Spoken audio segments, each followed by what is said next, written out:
So we'll take a moment to close our eyes and turn our attention within and consciously imagine our coming year, our year ahead. Now, we can't control everything, and this isn't a magical process. But what I have found is that by imagining possibilities and using intention to consider a particular way life could be, it's more likely that life will go that way. Not guaranteed, might not even be exactly the way you imagine it. But if you see yourself learning to ride a bicycle in the next year, and you keep seeing yourself doing that, it'll start to sink in. And you'll start thinking about riding a bike, and you'll start going to stores and looking at bicycles.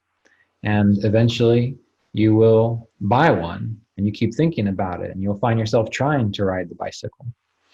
And this is all because of your intention, something that you keep your awareness on, that you're looking at, a goal that you're moving towards. So you tend to experience things a little more obviously, a little more frequently when you see it as a possibility for yourself.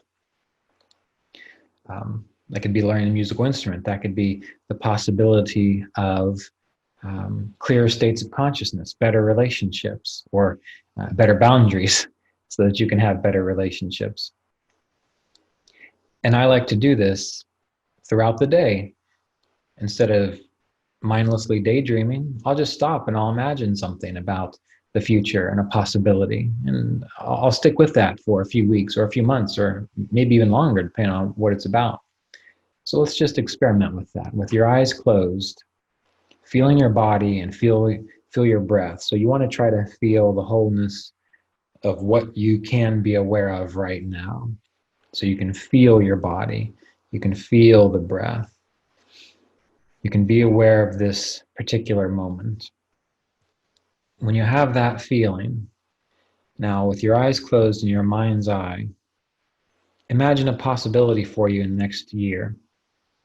Imagine greater clarity. Imagine yourself making choices that lead to higher fulfillment. Imagine yourself having a greater understanding of what it means to live a spiritual life, or having a greater understanding of what is really true of yourself. So pick something, pick one thing. And with your eyes closed, just imagine if that was possible. What would that feel like? That's the key. If you were already experiencing it now, what would that feel like? You'd feel good about it. And I even talk to myself a little bit while I'm doing this. And I'll say things like, yeah, that's great. I'm so glad I was able to experience that state of truth. I'm so glad I was able to experience that greater capacity for having healthier boundaries. I'm so glad I made better decisions. I get into it and I repeat that and I feel that. And I imagine that it's already happened. And I just stay there. As I said, you can't control everything. There's no guarantee these things work, but it's more likely to pull you in that direction. And there's no harm in doing it, because it can also be a wonderful meditation technique, because it's giving you something to focus on. Hopefully something you enjoy focusing on, which makes it easier. So feel that. Imagine the next year, if there's one quality or one experience you could have about developing greater clarity or a healthier life. Yeah, I can feel that. That's great. I'm glad I was able to experience that. Say that to yourself. Imagine it. All the while feeling the breath and feeling the body.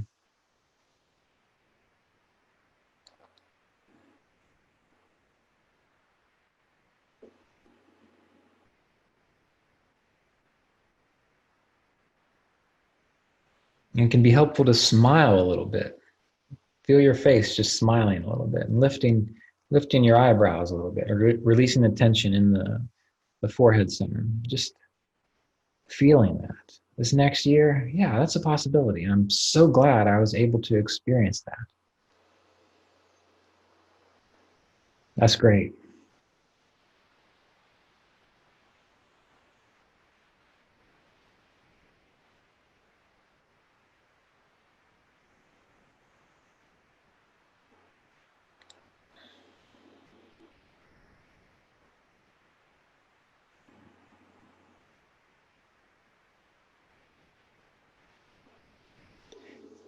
And as you sit there feeling the body and feeling the breath, look back as though the year has already happened, and that which you wish to experience, clearer consciousness, better boundaries in relationships,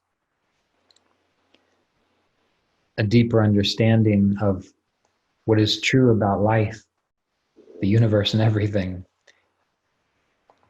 Look back in your mind as though the year has already happened, and just as though you're reminiscing. That was a wonderful thing to experience. I'm so glad that actually happened. And you can remember times when things have actually happened and they worked out well, and you had that sense of, relief, but also joy. So pull that up in your body and your heart as you imagine the year ahead. And you're looking back and you're admitting that you were able to experience this improvement in your life. And you were supported in the process. Might not have been easy, but you were able to do it. Feel that sense of, yes, that was a wonderful thing. That was a wonderful opportunity to have. It's really, really, really good. And just sit with that for a minute or two.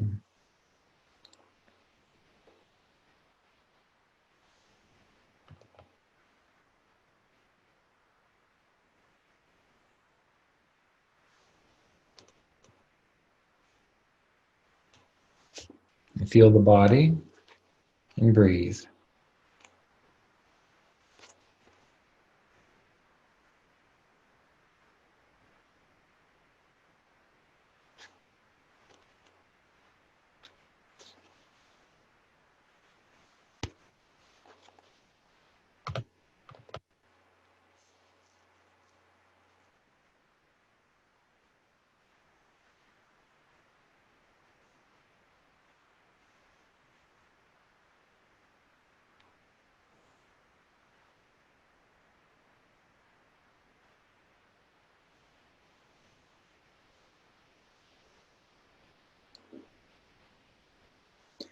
As Mr. Davis said, if you want any aspect of your life to be improved, you have only to exercise your freedom of choice and decisively act in accord with your choices.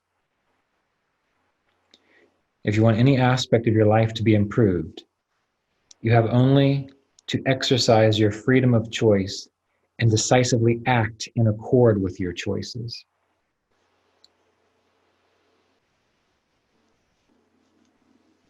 And that requires the ability to choose to be emotionally mature, to assume responsibility for your thoughts, actions, and circumstances, to be optimistic and cheerful and calmly energetic, to renounce useless or self-centered thoughts, feelings, desires, and activities and relationships, to manage your resources and your money wisely, and to cultivate wholesome, life-enhancing thoughts, feelings, behaviors, and relationships.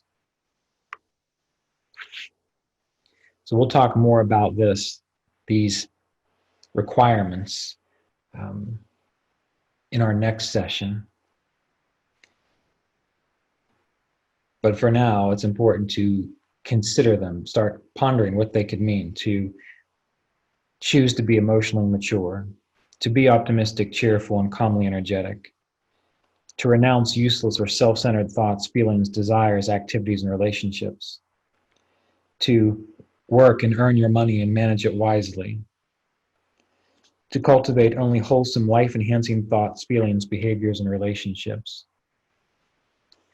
These are all things that we have to do in order to feel and experience the full benefit of any spiritual practice. Again, we're talking about Kriya Yoga because that is what we are drawn to, and it's what we do. It's our own little unique path. But any spiritual path requires these things. And they're not recommendations. They're not things that you maybe try to do. They're things that you have to do. And the more you do them, the better all aspects of your spiritual life tends to work. Again, we'll talk about this in our next session.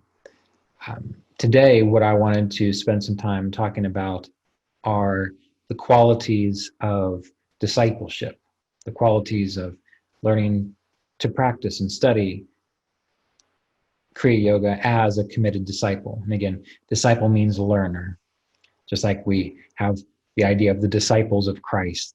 Well, if you're a disciple of Christ, that means you are a learner studying to embody and understand what Christ stood for and what Christ meant in this world.